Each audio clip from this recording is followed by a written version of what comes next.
Bismillahirrahmanirrahim. Bismillahirrahmanirrahim.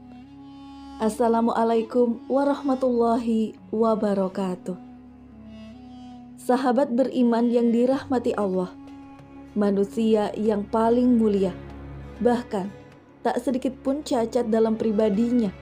Dari setiap perkataan, perbuatan, dan ketetapannya itu menjadi sunnah sebagai contoh dalam kehidupan seluruh umat manusia. Beliau adalah Baginda Rasulullah Sallallahu Alaihi Wasallam. Bahkan Allah Subhanahu Wa Taala telah memuji Rasulullah Sallallahu Alaihi Wasallam di salah satu ayat dalam Al-Quran yang berbunyi, yang sesungguhnya telah ada pada diri Rasulullah itu suri teladan yang baik bagimu, yaitu bagi orang yang mengharap rahmat Allah dan kedatangan hari kiamat, dan dia banyak menyebut Allah. Quran Surah Al-Ahzab ayat 21.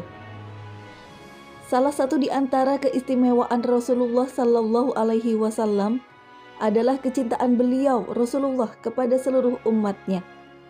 Bahkan Rasulullah pun sengaja menahan doa mustajabnya di dunia untuk akhirat kelak sebagai syafaat untuk seluruh umatnya.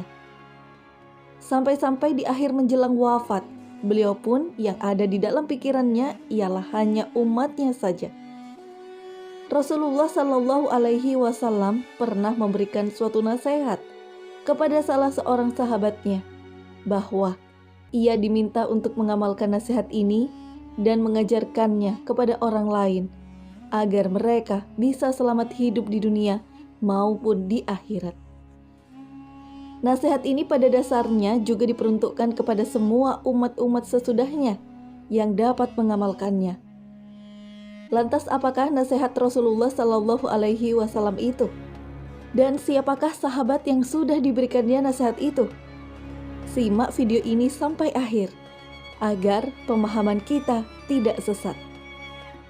Sahabat beriman yang dirahmati Allah, salah seorang sahabat Nabi yang sudah diberikan nasihat itu adalah Abu Hurairah radhiyallahu an. Dikala itu, beberapa sahabat ditanya, "Siapakah yang ingin mengambil nasihat dariku dan yang mau mengerjakannya?"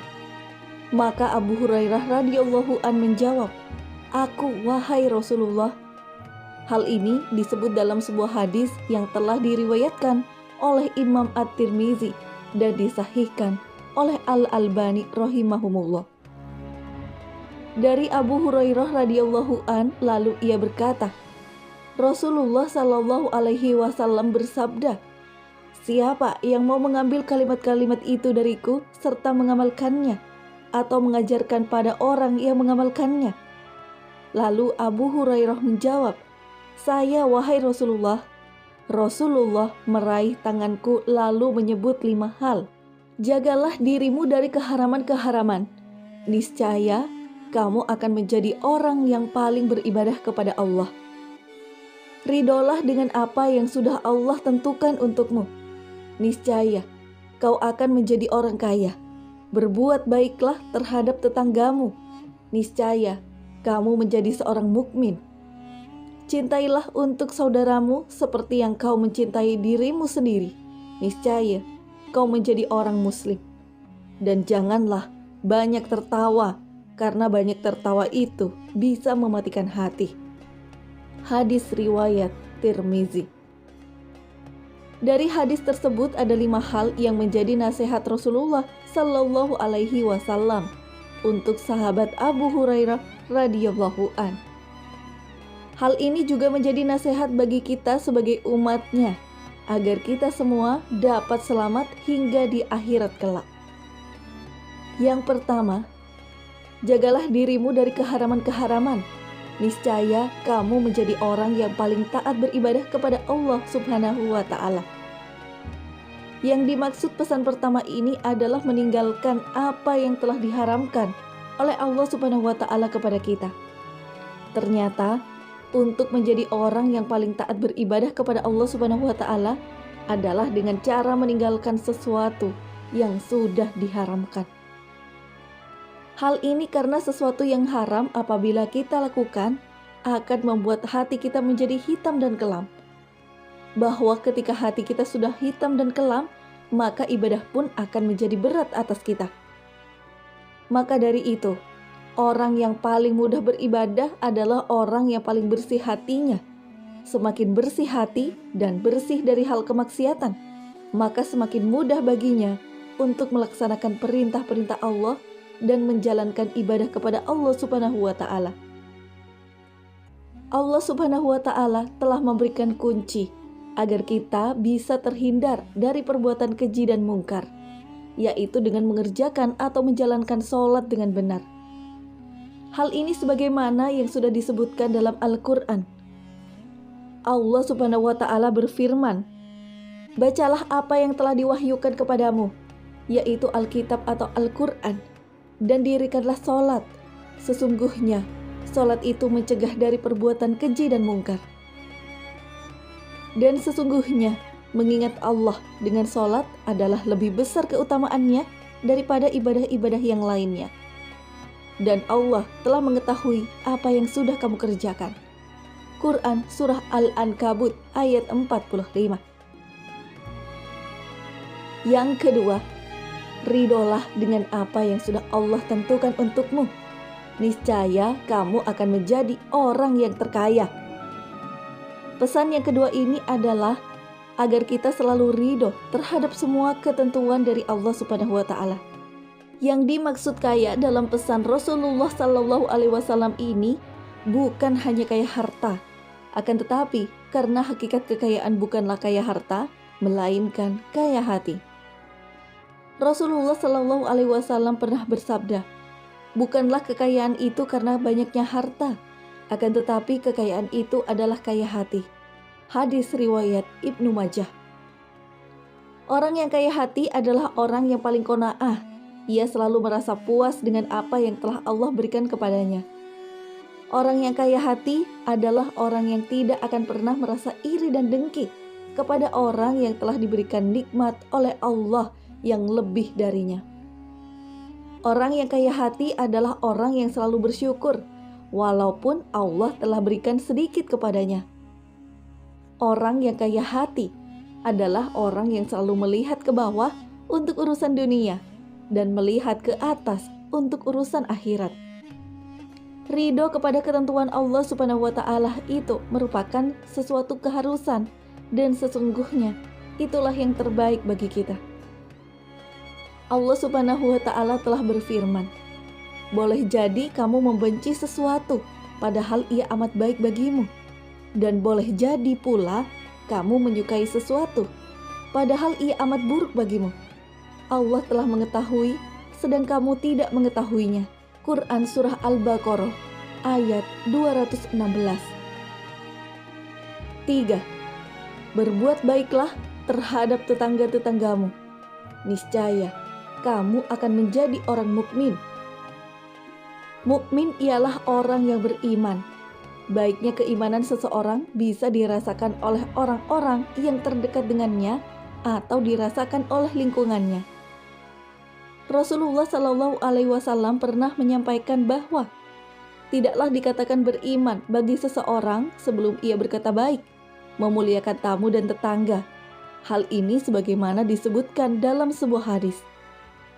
Rasulullah Shallallahu Alaihi Wasallam pernah bersabda, tidak beriman seseorang sehingga ia mengatakan apa yang baik, atau jika tidak bisa, ia diam.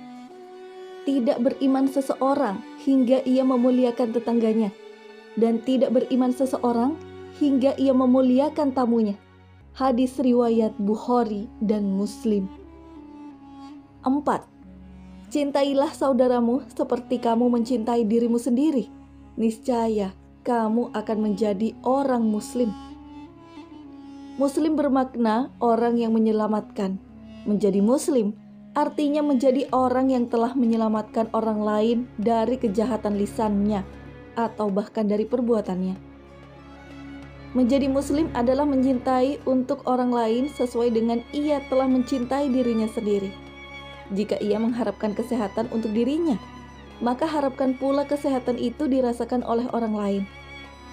Jika ia mengharapkan untuk mendapatkan kebaikan dirinya, maka harapkan pula kebaikan itu juga dirasakan oleh orang lain. Jika ia mengharapkan kebaikan untuk dirinya, maka harapkanlah pula kebahagiaan itu juga dirasakan oleh orang lain. Hal yang demikian inilah yang sudah dicontohkan oleh sahabat-sahabat Nabi kaum Ansor yang mendahulukan saudaranya kaum Muhajirin daripada diri mereka sendiri. Tentang hal ini diabadikan oleh Allah Subhanahu wa Ta'ala dalam Al-Quran.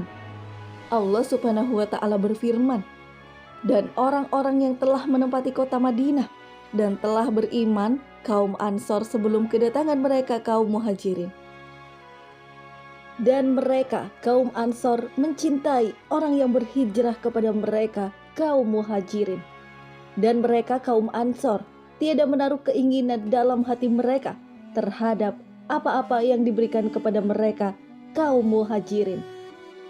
Dan mereka mengutamakan orang-orang Muhajirin atas diri mereka sendiri, sekalipun mereka dalam kesusahan.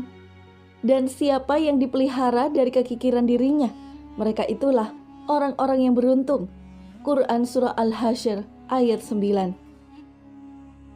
5.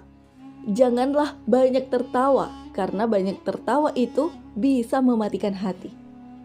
Islam sudah mensyaratkan bagi kaum muslimin untuk banyak tersenyum, karena tersenyum itu juga merupakan sedekah. Dan Islam juga melarang banyak tertawa, karena segala sesuatu yang berlebih-lebihan atau melampaui batas itu akan membuat hati menjadi mati. Dalam hadis yang telah diriwayatkan oleh Aisyah radhiyallahu an bahwa ia berkata, "Saya tidak pernah melihat Rasulullah Shallallahu alaihi wasallam tertawa terbahak-bahak sehingga kelihatan tenggorokan beliau. Beliau biasanya hanya tersenyum." Hadis riwayat Bukhari dan Muslim. Rasulullah Shallallahu alaihi wasallam pernah bersabda, "Janganlah kalian banyak tertawa, karena banyak tertawa itu akan mematikan hati." Hadis riwayat Tirmizi. Menurut Imam Al-Ghazali, jika hati telah mati, maka hati itu tidak akan bisa menerima peringatan Al-Quran dan tidak akan bisa menerima nasihat yang baik. Sahabat beriman yang dirahmati Allah, demikianlah nasihat yang diberikan oleh Rasulullah Sallallahu Alaihi Wasallam kepada Abu Hurairah radhiyallahu an, dan secara tersirat juga diberikan untuk umatnya. Semoga adanya video ini dapat memberikan tambahan ilmu agar menjadikan kita sebagai umat yang lebih baik ke depannya. Amin ya robbal alamin. Jika terdapat kesalahan dalam menyampaikan hal ini, admin mohon maaf, dan itu merupakan kesalahan dari admin sendiri. Dan jika ada benarnya, itu datangnya dari Allah Subhanahu wa Ta'ala. Assalamualaikum warahmatullahi wabarakatuh.